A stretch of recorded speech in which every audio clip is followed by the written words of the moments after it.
The mountains didn't care about rank. They didn't care about bravery or bullets or the 8 Navy SEALs pinned down in a valley that had become their tomb. The Taliban knew it too. They'd waited 3 days for this moment, let the Americans exhaust their ammunition, their water, their hope.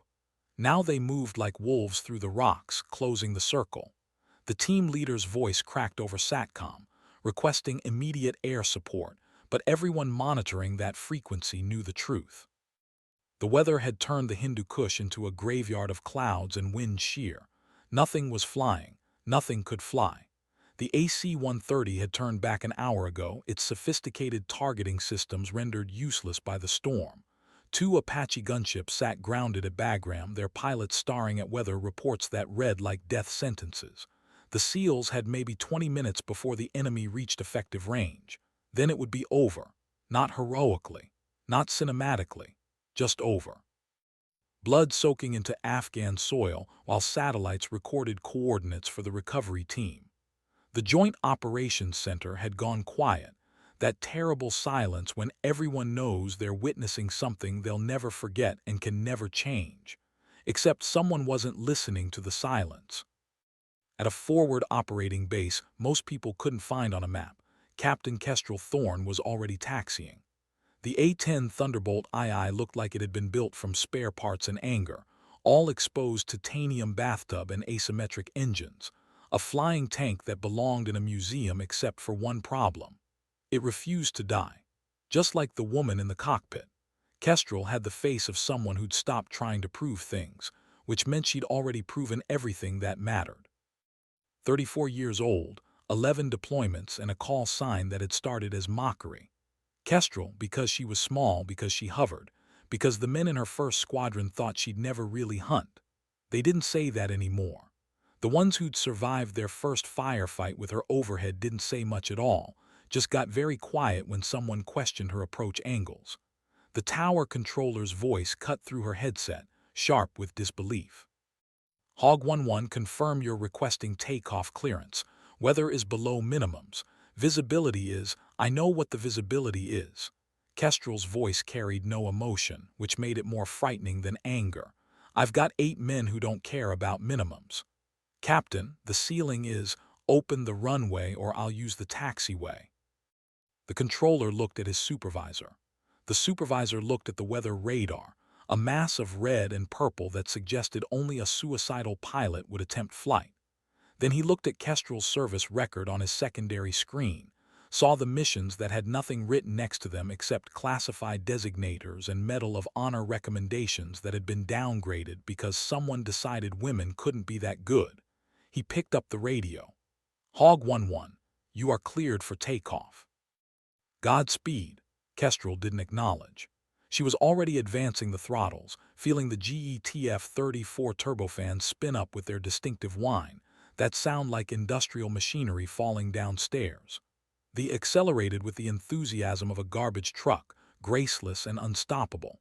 At rotation speed, she pulled back, and the Warthog clawed its way into air that wanted to kill it. The clouds swallowed her in seconds, turning the world into gray cotton and screaming wind. Most aircraft would have been torn apart. The A-10 just got angrier. At the Joint Operations Center, someone updated the mission board. Hog 11, single ship en route to Lion Valley. The mission commander stared at those words. Single ship. In this weather. He knew what that meant. This wasn't a rescue mission.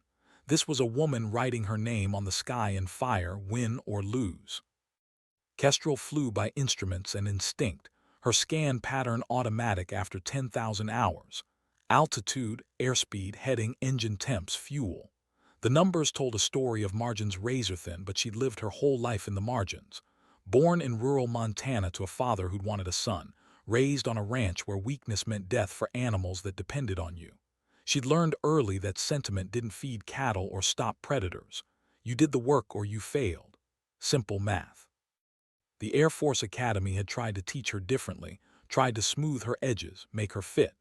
She'd learned to smile when they talked over her, to nod when senior officers explained how aircraft worked, to accept call signs meant as insults.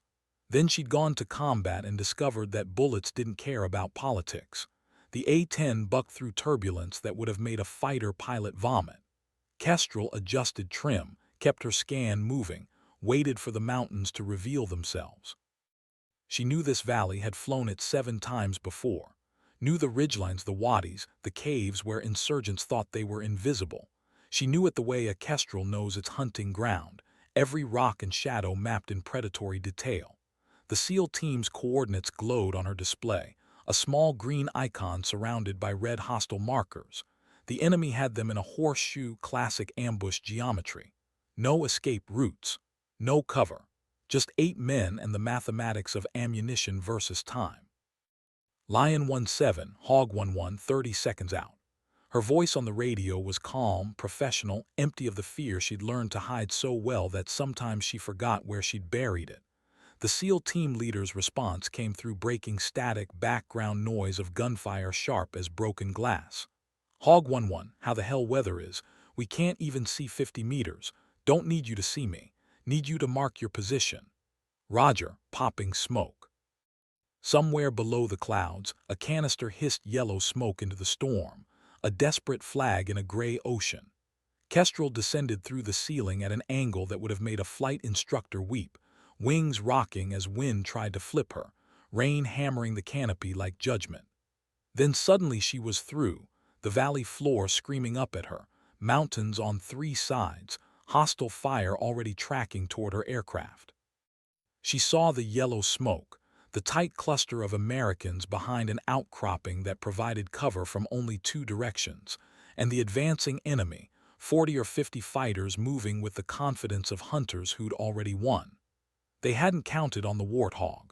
Nobody ever did until it was too late. Kestrel broke hard right, presenting her armored belly to the heaviest concentration of fire, and armed the GAU-8 Avenger, the 7-barrel rotary cannon that was less a weapon and more a statement of philosophy. The gun made a sound like God tearing canvas, each trigger pull unleashing 70 rounds per second of 30mm depleted uranium. The Taliban's left flank simply ceased to exist, replaced by a horizontal storm of destruction that turned rocks into shrapnel and cover into myth. Kestrel walked the fire across the mountainside with the precision of a surgeon, except surgeons removed tumors with scalpels. She used a cannon that fired projectiles the size of beer bottles. The enemy formation broke, men scrambling for caves and crevices, but Kestrel was already rolling back, switching to rockets. The LAU-131 pods rippled fire, 7 Hydra 70s per pod, white smoke trails drawing straight lines between cause and effect. Cave entrances collapsed. Fighting positions disappeared.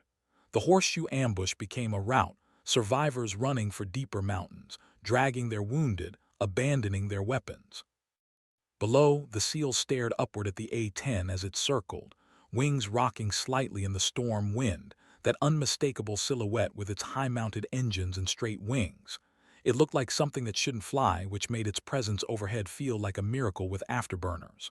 Hog 1-1, Lion 1-7.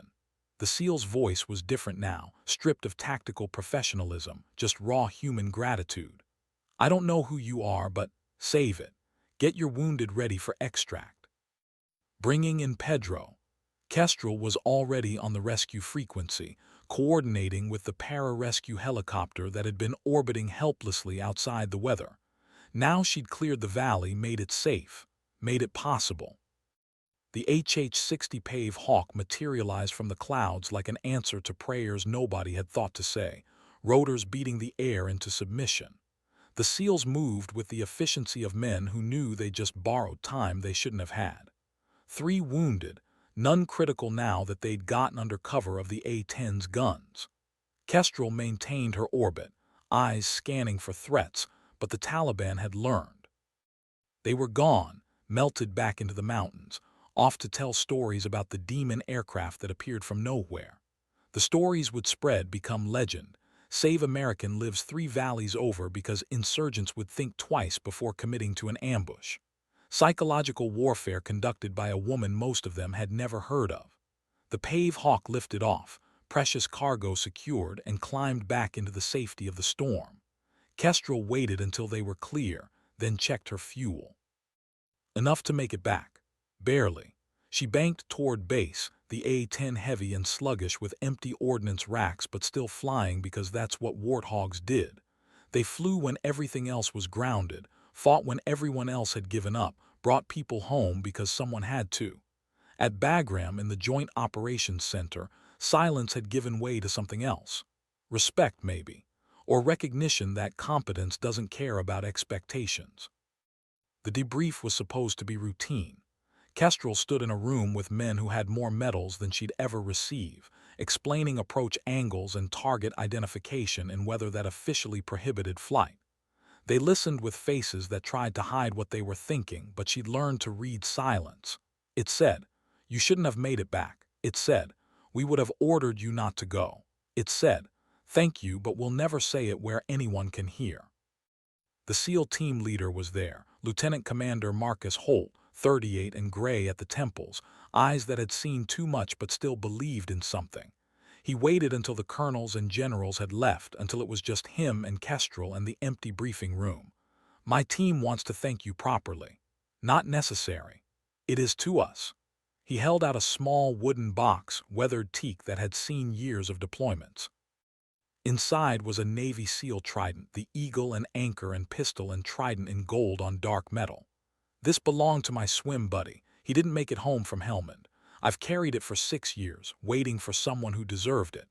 Kestrel looked at the insignia, understanding what it meant. SEALs didn't give these away. They were earned in water and blood, in Hell Week and deployments that broke men open and rebuilt them. "I'm not a SEAL." "No, you're something else. Something we needed today."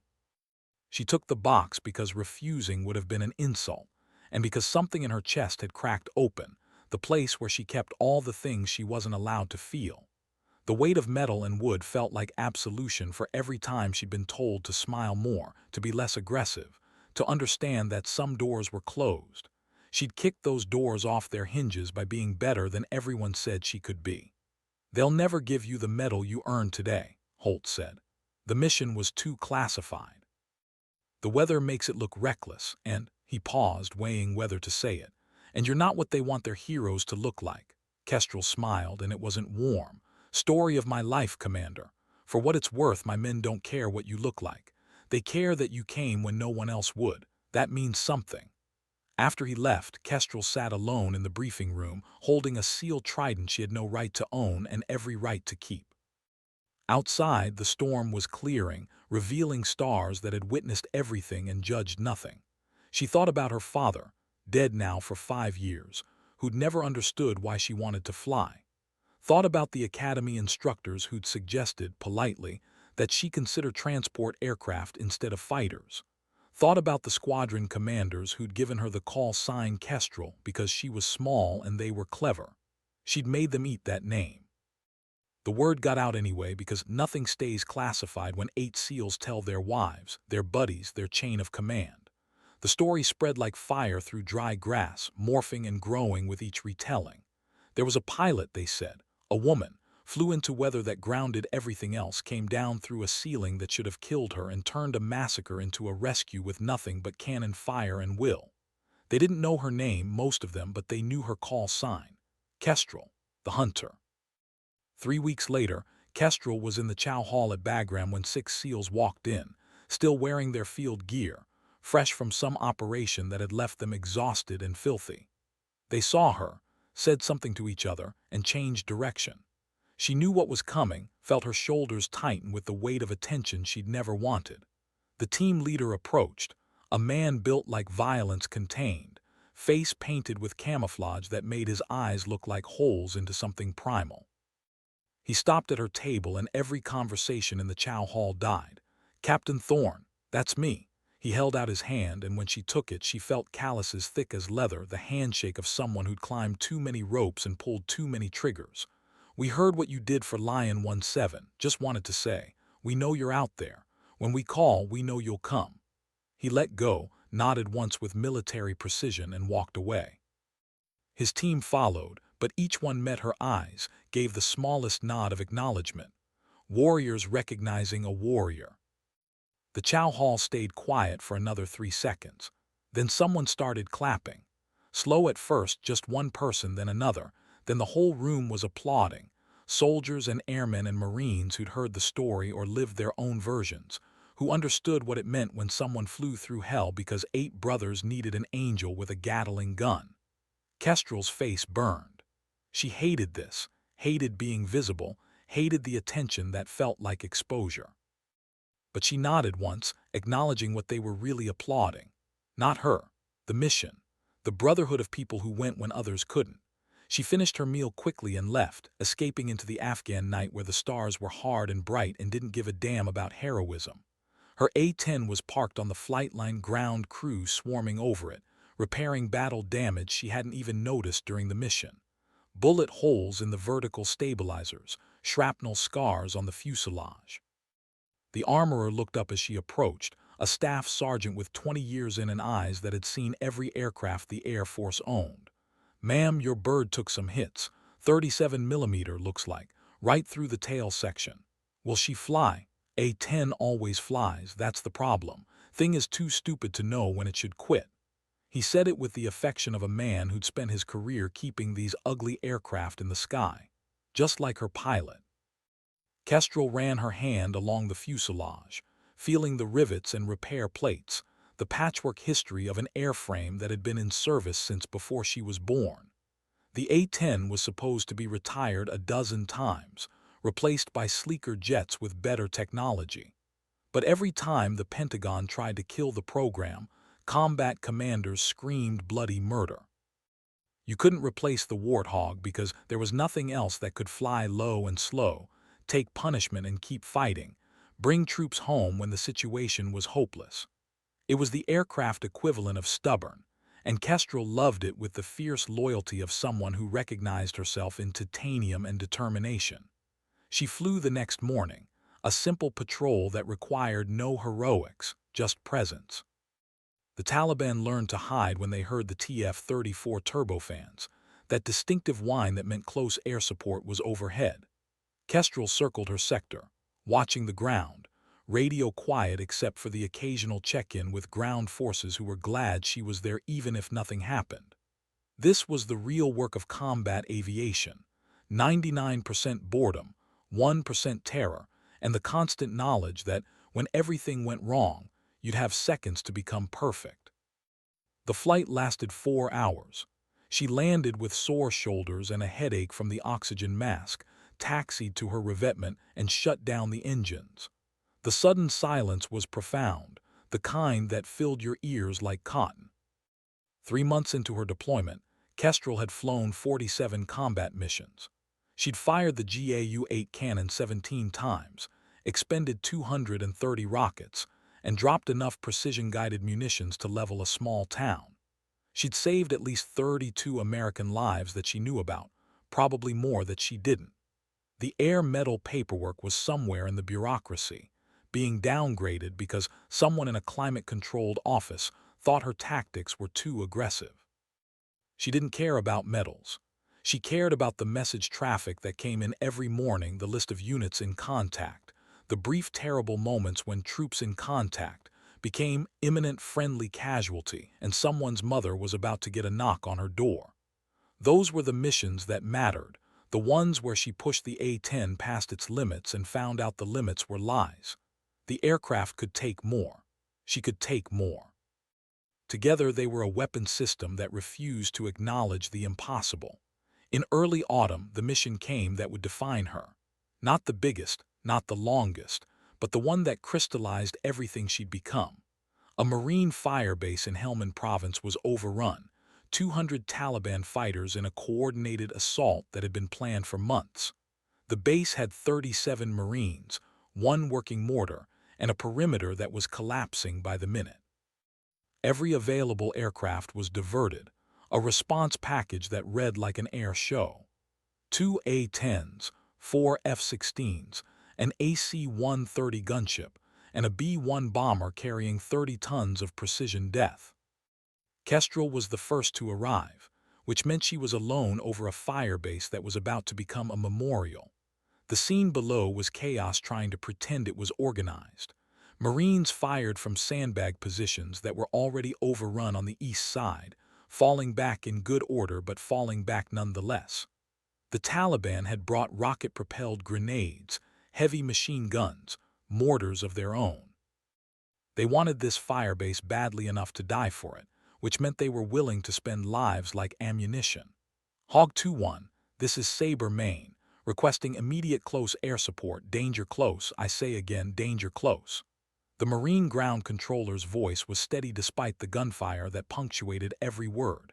Danger close meant the enemy was within 600 meters of friendlies. Closer than safe, closer than training allowed. Close enough that mistakes killed the wrong people. Kestrel entered her orbit at 8,000 feet, eyes processing the battlefield with the cold efficiency of someone who'd learned to separate emotion from geometry. She saw the firebase, the attacking force in 3 groups, the vulnerable supply route that was already cut. Saw the tactical situation with perfect clarity. The Marines were dead unless someone did something impossible in the next 10 minutes. Sabre, Maine, Hog 2-1, I'm on station, single ship A-10, full combat load. Give me targets. Hog 2-1, need immediate fire on enemy concentration east side of perimeter, marked with red smoke. The smoke billowed up, angry crimson against brown earth, and Kestrel rolled into her attack run. This was the art of the A-10, the controlled violence that looked easy from the outside and was actually flying and shooting and thinking and planning 6 steps ahead while your aircraft shook itself apart and people tried to kill you. She came in from the north, wings level at 4,000 feet, and centered the Pipper on the target area. Checked friendly positions, enemy positions, wind, altitude, angle. Squeezed the trigger. The GAU-8 spoke with its signature BRRRT sound, not a roar but something deeper, a tearing of reality. 70 depleted uranium rounds per second carved through the Taliban's east flank, each round capable of penetrating light armor, which meant what it did to human bodies was best left to imagination. The enemy formation disintegrated, survivors scrambling for cover that didn't exist. Kestrel pulled up, rolled right, scanned for threats, acquired her next target. The other 2 Taliban groups were regrouping, trying to maintain pressure, but their advantage had become a liability. They'd committed to the attack, couldn't retreat without exposing themselves. She turned their assault into a trap. Sabre, Maine, Hog 2-1, east side neutralized, ready for next target. Hog 2-1, your danger close on the north. Enemy within 300 meters of our position. 300 meters. Margin of error measured in seconds. 1 wrong burst and she'd kill Marines instead of Taliban. Kestrel adjusted her attack angle, came in from the west this time, making the enemy formation between her and the firebase. Used the cannon in short controlled bursts, walking fire across the enemy position with surgical precision. Spent brass rain from the sky, hot metal that clattered on rocks and gear. The Taliban's north group broke. Those who could still run ran, dragging wounded and abandoning heavy weapons. On the ground, Marines adjusted their perimeter, reclaimed positions they'd abandoned 5 minutes earlier. The firebase wasn't collapsing anymore. It was holding. Then the thermal alarm screamed in Kestrel's cockpit, a synthesized voice announcing missile launch with digital calm while her body dumped adrenaline like poison. She saw it, a white smoke trail from a shoulder-fired SAM, coming up fast and angry, tracking her. The A-10 wasn't fast enough to outrun missiles. It survived by being hard to kill, not hard to hit. Kestrel jettisoned flares, hot magnesium that bloomed in her wake, white flowers that offered themselves as alternative targets. Broke hard right, pulling 6 GS that tried to squeeze blood from her brain, vision tunneling gray at the edges. The missile went for a flare, detonated in an orange fireball that was beautiful and terrifying. Shrapnel peppered her tail section, metal fragments that punched through aluminum but stopped at the titanium bathtub that surrounded her cockpit. Warning lights illuminated, hydraulic pressure dropping on the right side, but she still had flight control, still had the mission. Sabre, Maine, Hog 2-1 is still in the fight, taking fire from compound 200 meters southwest of your position. Roger, that's the source of most incoming fire. Can you engage? Affirm, rolling in now. She should have waited for backup. The other A-10 was 3 minutes out, the F-16's right behind. Proper doctrine said establish air superiority before conducting close air support in a high-threat environment. But Marines were dying, and doctrine was written by people in offices who'd never heard a 19-year-old kid scream for his mother on a tactical frequency. Kestrel armed a Maverick missile, the AGM-65, laser-guided precision that cost more than her annual salary. Locked the compound, watched the seeker head track, squeezed the trigger. The missile dropped away, motor ignited, accelerated to supersonic speed in 3 seconds. The compound disappeared in a fireball that sent secondary explosions rippling through adjacent structures. Ammunition, maybe propane tanks, probably both. The Taliban's command post became a crater. Their organized assault became a retreat. Hog 2-1, Sabre, Maine, beautiful shot, enemy is breaking contact. You just saved a lot of lives. Kestrel didn't respond immediately, was fighting to keep the damaged A-10 stable, right rudder pedal pressed to the floor to compensate for asymmetric thrust. The engine instruments showed turbine temperatures climbing, not catastrophic yet but trending wrong. She nursed the aircraft through a final orbit, confirming the enemy had withdrawn, then turned for home. The other A-10 arrived as she left, her wingman taking over the patrol, and she felt the burden shift. Someone else had the watch now. The landing was ugly, right main gear hydraulics completely gone, forcing her to use the emergency system. The A-10 touched down hard, bounced, settled, and she held it straight through sheer will, refusing to let the aircraft ground loop and tear itself apart. It rolled to a stop 3/4 down the runway, smoking from the damaged engine but still intact, still flyable after more repairs, still refusing to quit.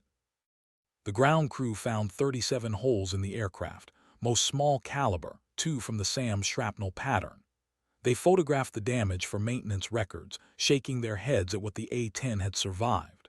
Then they started fixing it because that's what you did. You fixed the bird, sent it back to war, and hoped the pilot was as tough as the titanium.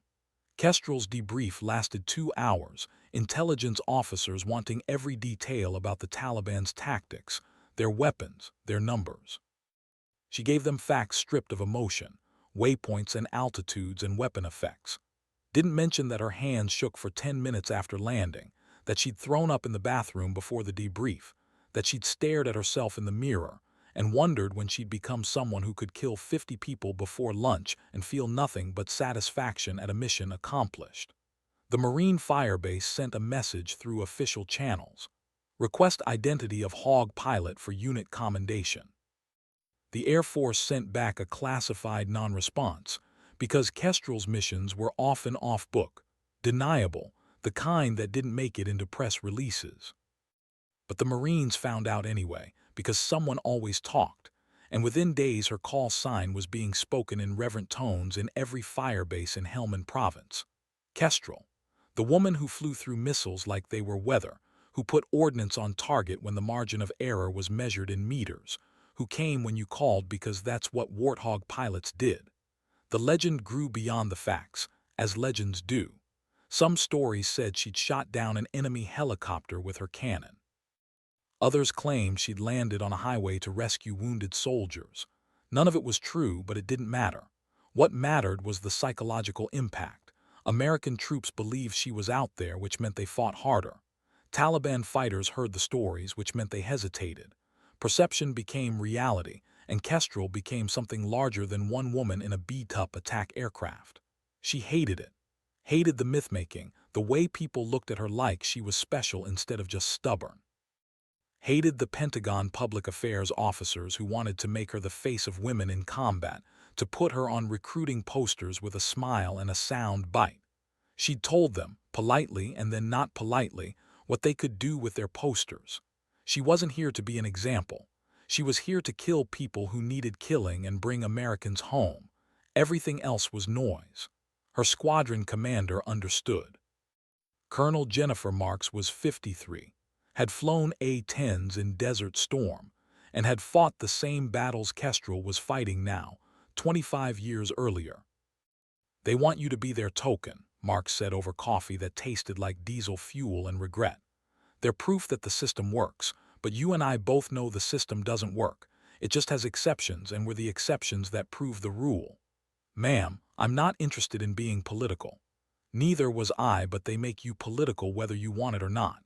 Every mission you fly, every life you save, it's ammunition in someone's argument. The question is whether you let them control the narrative or take ownership of it. Kestrel stared into her coffee, seeing futures she didn't want. Retirement to a desk job, flying tourists around in corporate jets, becoming one of those bitter veterans who drank too much and talked about the good old days. She was 34, young enough to have years of flight time ahead, old enough to know those years would be a battle not against enemies but against bureaucracy. What did you do, ma'am? I made colonel, which means I survived long enough to become part of the system. You're better than me, Captain. Faster, smarter, meaner when it counts. You'll make flag rank if you want it. I don't want it. I know, you want to fly, but flying has an expiration date and then you have to decide what comes after. Mark stood, put a hand on Kestrel's shoulder with the kind of understanding that required no words. Whatever you decide, those Marines you saved will tell their children about you. That's more than most of us get. After Marks left, Kestrel walked to the flight line, stood under her A-10's wing, looked up at the battle-scarred airframe. Someone had stenciled marks on the fuselage below the cockpit, small symbols representing missions, lives saved, enemies destroyed. Unofficial, probably against regulation, but no one stopped them. She counted the marks, each one a story, a moment when she'd been perfect because anything less meant death. 47 combat missions.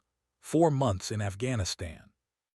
A lifetime of proving herself to people who'd never believe she was good enough. She thought about the Seal Trident in her footlocker, the only award that mattered because it came from brothers who understood. Thought about Marcus Holt and his swim buddy who hadn't come home, the weight of legacy passed to someone worthy. Thought about her father, who'd wanted a son and gotten a daughter who could do anything a son could do, except make him proud. He died without telling her, and she'd learned at the funeral from cousins who still called her by her childhood nickname, Kess, small and quick and fierce. They'd meant it as diminishment. She'd made it an identity.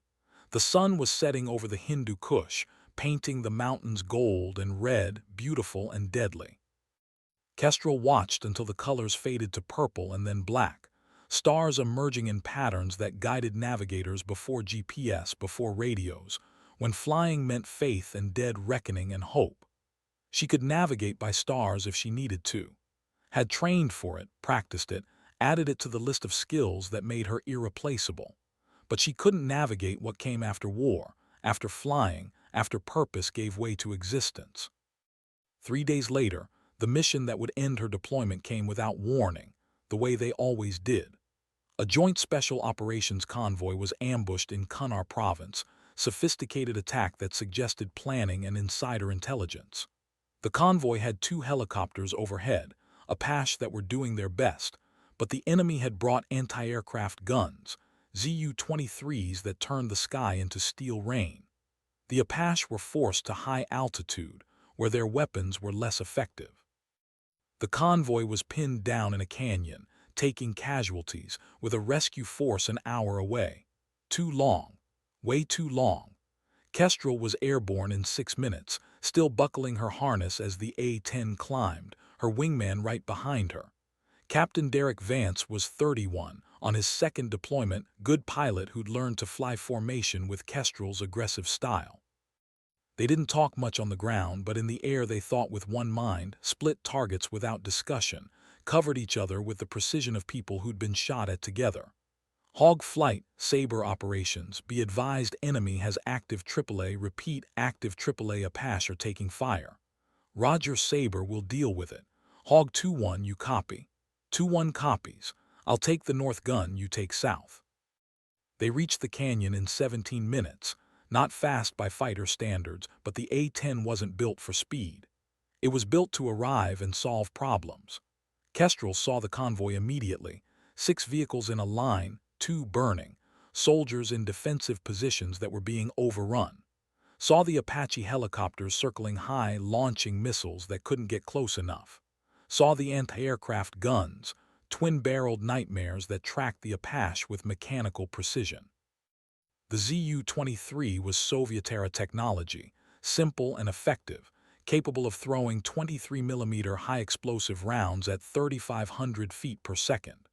Against helicopters or low-flying aircraft, it was lethal. Against an A-10 pilot who decided she didn't care about danger anymore, it was just another obstacle. Hog 2-1 is engaging North Gun. Kestrel didn't announce her run, just rolled, inverted, and pulled through, diving at a 70-degree angle that put her nose on the target and her aircraft in the gun's engagement envelope.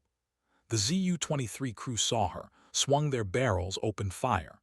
Tracers walked up toward her, green lines in daylight, and she flew through them like they were weather. The armor held. It always held. She triggered the GAU-8 at 1,500 feet, held the trigger for 3 seconds, released. The gun position disappeared in a cloud of dust and shrapnel and pieces that had been human seconds earlier. She pulled out at 500 feet, felt the G-forces try to squeeze consciousness from her brain, fought through it, leveled off, checked 6 o'clock for threats. North Gun is down, 2-1 status. Engaging now. Vance's A-10 screamed down from 8,000 feet, his attack angle more conservative, textbook, which meant he survived with less drama. The south gun position erupted in flames, secondary explosions suggesting ammunition cook-off. Both anti-aircraft threats neutralized. The Apache dropped back to low altitude and rejoined the fight, their chain guns chattering. The convoy started moving, wounded loaded, leaving only the dead in vehicles that would be recovered later.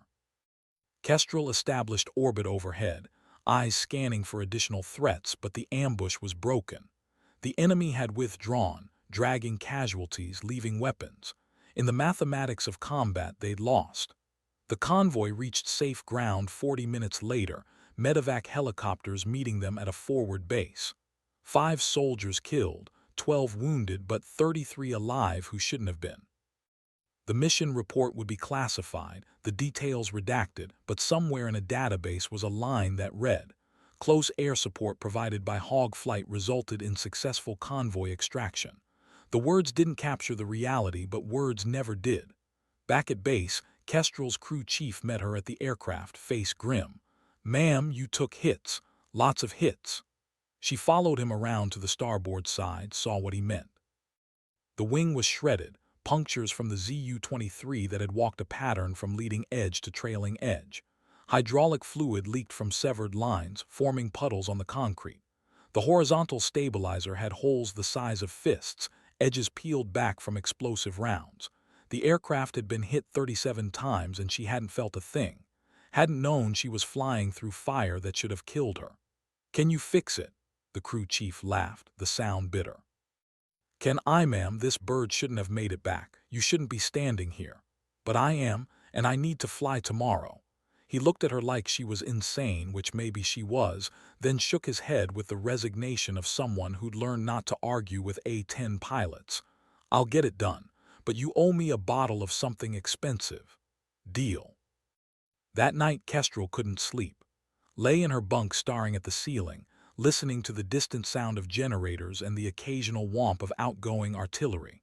Thought about the 37 holes in her aircraft, the margins that had saved her life by inches. Thought about the moment when the tracers walked past her canopy, so close she could see the glow, and she'd felt nothing. No fear, no excitement, just the cold focus of someone who'd made peace with dying. She'd become something dangerous, not to the enemy but to herself. Had crossed the line from bravery into recklessness, from confidence into the kind of fatalism that got people killed. She knew it, recognized the symptoms from pilots who'd flown too many missions, who started to believe they were invincible right before they proved they weren't. But knowing didn't change anything. The missions kept coming and she kept flying because what else was there? Kestrel rose before dawn, did 100 push-ups and 200 sit-ups in the dark, punishing her body because it was the only thing she could control. Showered in water that was never quite hot, dressed in a flight suit that smelled like JP-8 and sweat, walked to the flight line while the sky turned from black to gray. Her A-10 was ready, the holes patched with speed tape and prayer, the crew chief's signature on the maintenance form meaning he'd risk his career certifying it airworthy. She did her pre-flight walk-around by touch as much as sight, hands running over panels and weapons pylons, checking things her eyes might miss. Found nothing wrong, which meant everything was wrong in ways she hadn't detected yet. The A-10 always had issues. Flew anyway. She was strapping in when her crew chief climbed the ladder, handed her a piece of paper folded small. "Someone left this in the cockpit. Thought you should see it before you fly." Kestrel unfolded it, read 4 words written in blocky handwriting. "Thank you for everything." No signature, no unit designation, just gratitude from one of the nameless soldiers she'd kept alive. She folded it carefully, tucked it in her survival vest pocket next to the sealed trident, and felt something crack in the armor she'd built around herself. These were the weights she carried, heavier than ordnance, more burdensome than responsibility. The knowledge that people were alive because she'd been perfect, and would be dead if she ever became less than that. She flew 3 missions that day, none of them dramatic, all of them essential. Showed the flag over convoys that weren't attacked because insurgents saw the A-10 and decided to wait for easier targets. Prosecuted targets identified by ground commanders, turned buildings into rubble with precision-guided munitions, orbited a firebase for 4 hours while nothing happened, which was the most important mission of all because her presence meant Marines slept better. Returned each time with empty pylons and full fuel tanks, having fought a war that consisted mostly of deterrence punctuated by moments of absolute violence. On the 5th month of her deployment, headquarters issued orders redeploying her squadron back to the United States. Normal rotation, nothing unusual, but it felt like failure.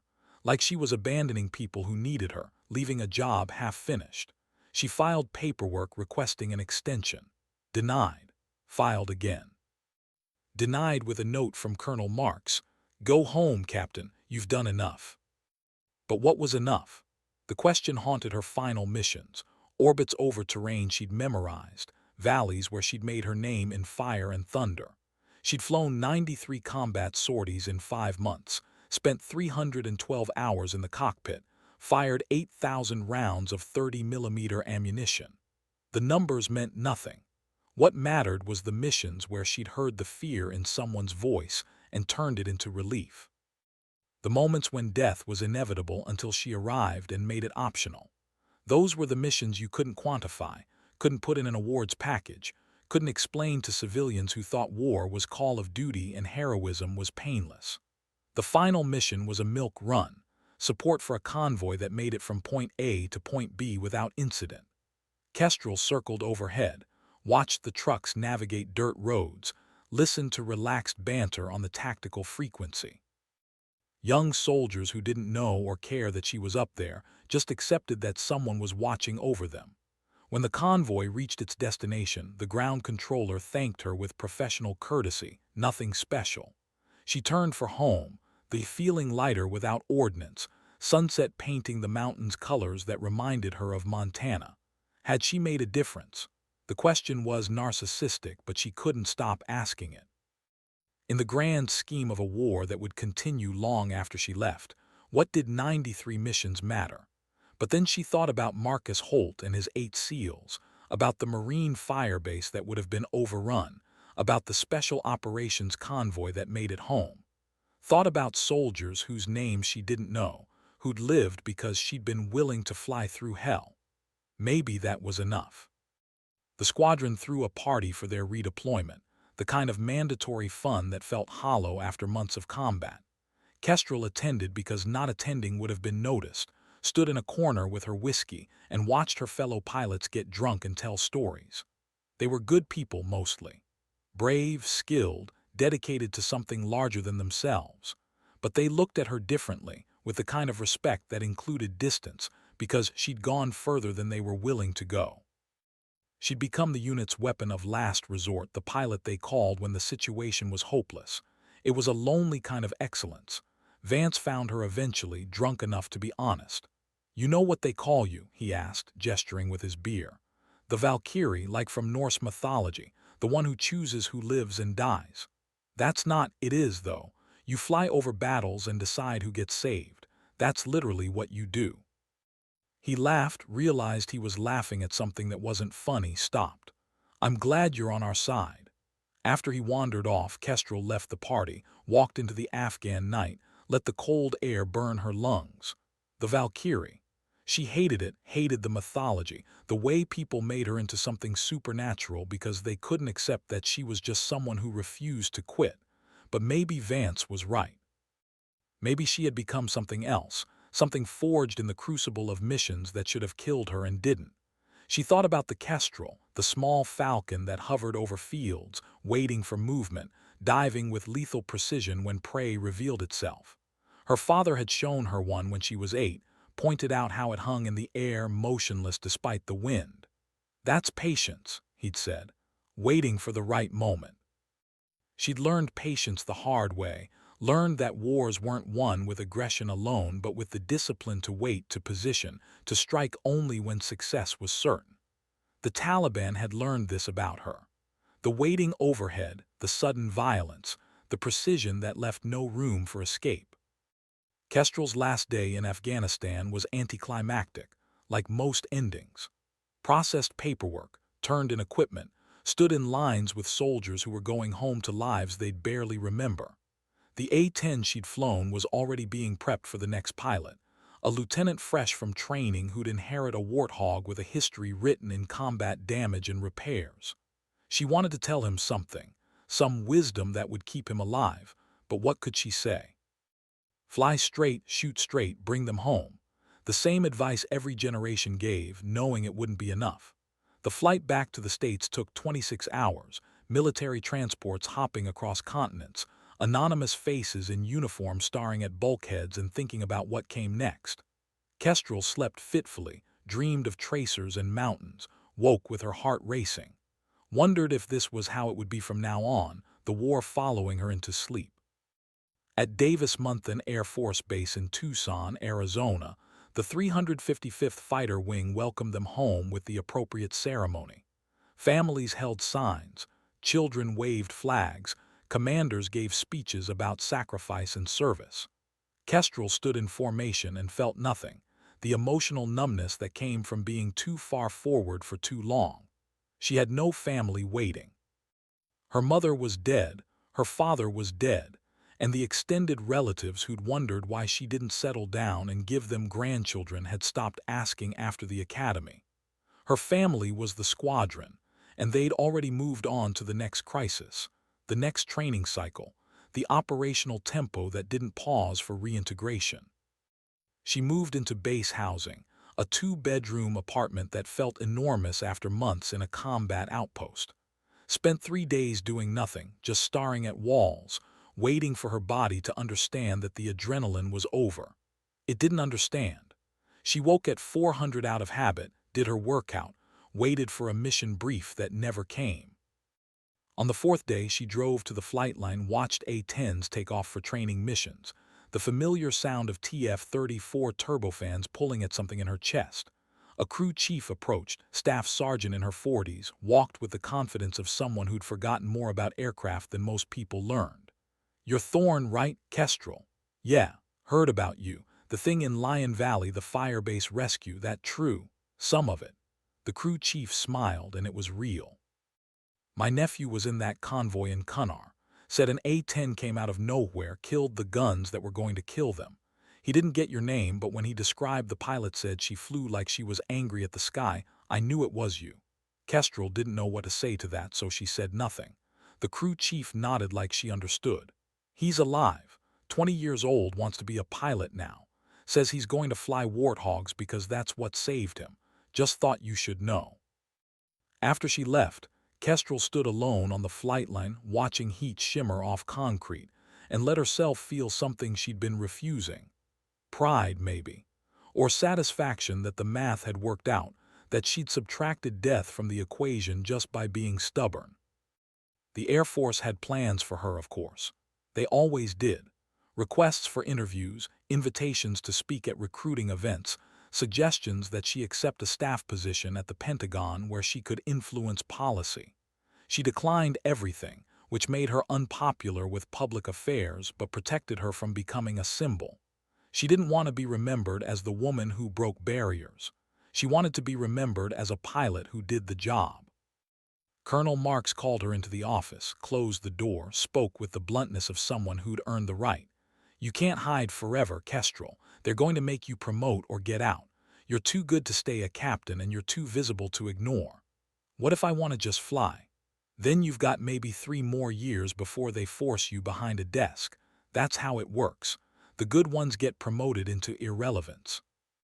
Kestrel stared out the window at A-10s in neat rows, deadly and ugly and perfect.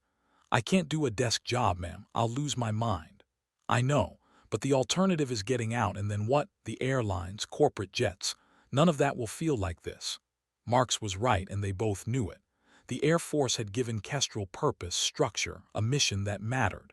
Civilian life offered money and stability and a slow death of meaning. She was trapped between staying and becoming something she hated, or leaving and losing her identity. There were no good options, which meant she'd do what she always did: make the hard choice and live with the consequences. 6 months after returning from Afghanistan, Kestrel was assigned to train the next generation of A-10 pilots. Instructor duty at Davis-Monthan, teaching lieutenants how to survive their first combat deployment. She approached it with the same intensity she'd brought to combat, refusing to accept mediocrity, pushing students until they broke or became better. Some washed out, couldn't handle her standards. Others thrived, found in themselves capacities they didn't know existed. She taught them what the manual couldn't: how to read a battlefield in 3 dimensions, how to put ordnance on target when the target was danger close, how to decide in milliseconds who lived and who died. Taught them that flying the A-10 wasn't about being the best pilot, but about being the most committed, the most stubborn, the one who stayed on station when everyone else went home. One student, Lieutenant Sarah Kim, 24 and sharp as broken glass, asked the question Kestrel had been avoiding. "Captain, is it true you flew through a SAM envelope to save that firebase?" The classroom went silent, 18 students waiting for her answer. Kestrel considered lying, considered deflecting, then decided they deserved the truth. "Yes. That's outside the envelope for. I know what the envelope is, Lieutenant. I also know that Marines were dying. The envelope is a guideline, not a suicide pact. You calculate the risk, decide if the mission is worth dying for, and commit. If you're not willing to do that, you're in the wrong aircraft." Kim absorbed this, nodded slowly. "How do you know which missions are worth dying for?" "You'll know. When you hear the fear in someone's voice and understand that you're their last chance, you'll know." The students deployed to Afghanistan in rotations, sent Kestrel messages from the combat zone, pictures of their aircraft with mission markers stenciled below the cockpit. Some thanked her for preparing them. Others cursed her for making training so hard, then admitted in the next sentence that the hardness had saved their lives. She kept the messages in a folder, read them when the bureaucracy got too heavy, when she questioned whether teaching mattered as much as flying. It mattered. She was creating a generation of pilots who understood that the A-10's mission wasn't glory. It was sacrifice in the service of bringing others home. 2 years into her instructor assignment, the Air Force promoted her to major despite her attempts to avoid it. With promotion came responsibilities, flight lead duties, administrative work, squadron leadership roles that pulled her further from the cockpit. She fought it, argued with Colonel Marks, requested deployment back to Afghanistan. All denied. She was too valuable as an instructor, too experienced to waste on another combat tour. So she taught and flew training missions and felt the war moving on without her. The news showed Taliban advances, American withdrawals, the slow collapse of everything they'd fought for. She watched provinces fall, saw fire bases she defended get overrun, and felt the futility of it all. What had the missions meant if this was the ending? Marcus Holt called her, 5 years after Lion Valley. He'd retired from the SEALs, worked for a defense contractor now, still carried the weight of men who hadn't made it home. "Saw the news about Afghanistan," he said without preamble. "Wanted to check on you." "I'm fine." "No, you're not. Neither am I, but we saved who we could save when we could save them. That has to be enough." After he hung up, Kestrel looked at the SEAL Trident, still in its wooden box, still meaning more than any medal the Air Force had given her. Holt was right. They'd saved who they could. The fact that the war ended badly didn't diminish the lives that continued because of their work, but knowing that intellectually didn't stop the guilt, the sense that she'd left something unfinished. She flew that afternoon, an adversary mission where she played the enemy for F-16s to train against. Let the young fighter jocks chase her, trying to get tone with their simulated missiles, and showed them why the A-10 was still dangerous despite being slow. She flew through canyons too narrow for their comfort, hugged the terrain until they lost radar lock, popped up at unexpected angles.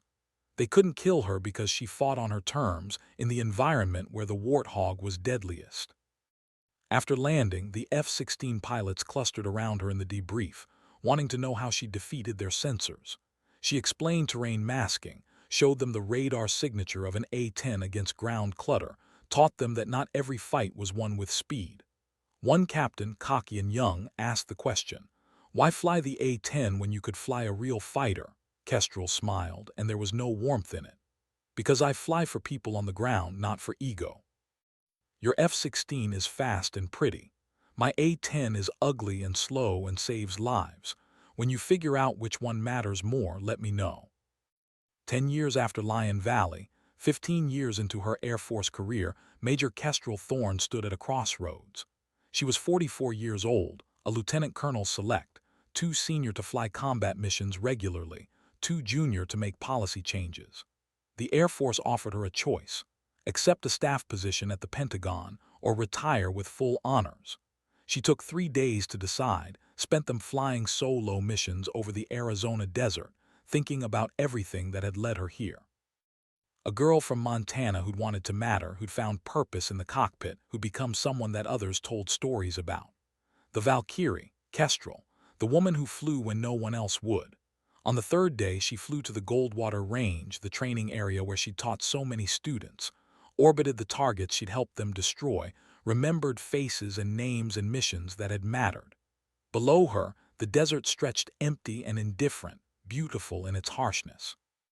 She thought about her father, about the ranch, about the Kestrel she'd watched hover over fields.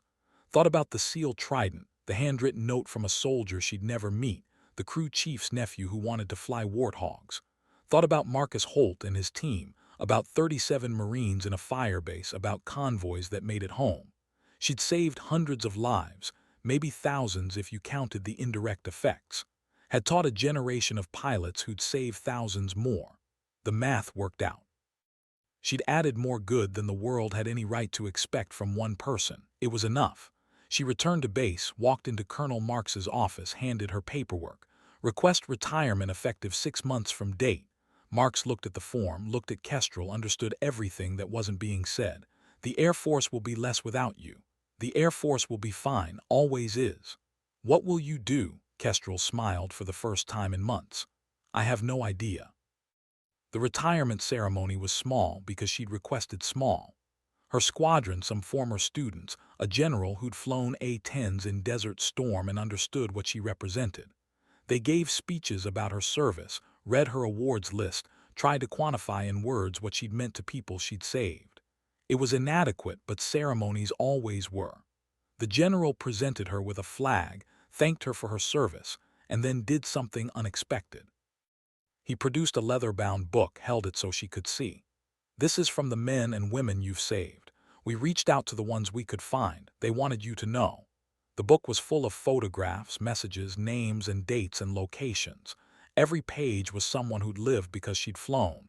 Some she remembered, most she didn't, but they'd remembered her. The SEAL team from Lion Valley had written a group message. "You gave us years we shouldn't have had. We've used them well. Thank you." The Marine Firebase Commander, 37 souls who got to go home, that's your legacy. The Special Operations Convoy, "Our children know your name. We tell them about the pilot who came through fire." Page after page, testimony to missions she'd barely remembered, moments that had defined other people's lives while she moved on to the next crisis. Kestrel held the book and felt the weight of all those lives, heavier than any aircraft, more burdensome than any ordnance. This was what she'd fought for. Not glory, not recognition, but the simple mathematics of people who existed because she'd been willing to fly through hell. After the ceremony, she stood alone on the flight line one last time, watching A-10s taxi for their evening missions. New pilots in old aircraft, continuing the mission she was leaving behind. One of them would be her eventually. Young, competent, determined to prove something. They'd fly through danger, bring people home, become legends in whispered conversations. The cycle continued, as it always had. She thought about the real Kestrel, the one her father had shown her. Small but fierce, patient but deadly, hovering above the world and striking when the moment was right.